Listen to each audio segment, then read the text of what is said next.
Magandang araw po. Narito na po ang magiging lagay ng panahon ngayong araw ng Martes, April 16, 2024.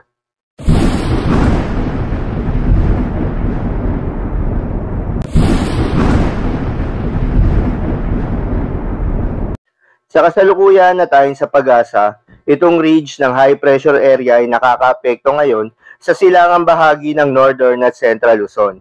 At kapag ridge ng high pressure area nakakaapekto sa specific na lugar, asahan ng mas mababang tsansa ng mga pag-ulan. Habang sa eastern at southern part ng Mindanao ay may mga kaulapan. Itong kaulapan na ito ay trough or extension ng low pressure area na nasa labas ng ating Philippine Area of Responsibility. Itong low pressure area na ito ay mababa naman yung tsansa na maging isang bagyo at mababa rin yung tsansa na pumasok ng ating Philippine Area of Responsibility. Pero magdadala ito ng mga kalat-kalat na pag-ulan o pagkidlat pagkulog, asahan rin na sandaling araw lang ito makakaapekto sa ating bansa.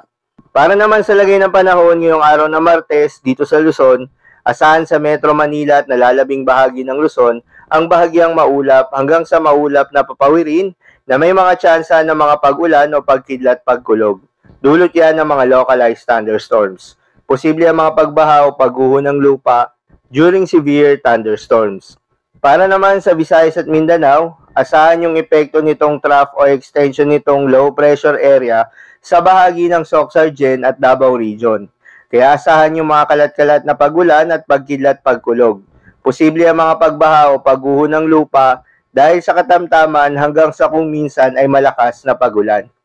Habang sa nalalabing bahagi ng Mindanao at buong Kabisayaan, asahan na magandang panahon pero may tsansa pa rin ng mga localized thunderstorms, posible rin ang mga pagbaha o pagguho ng lupa during severe thunderstorms. Para naman sa lagay ng mga dagat baybayin, ayon sa pag-asa ay wala namang nakataas na gale warning sa anumang seaboards ng ating bansa. Kaya naman malayang makakapamalaot yung mga kababayan nating mangingisda, pati na rin yung may mga maliliit na sasakyang pandagat.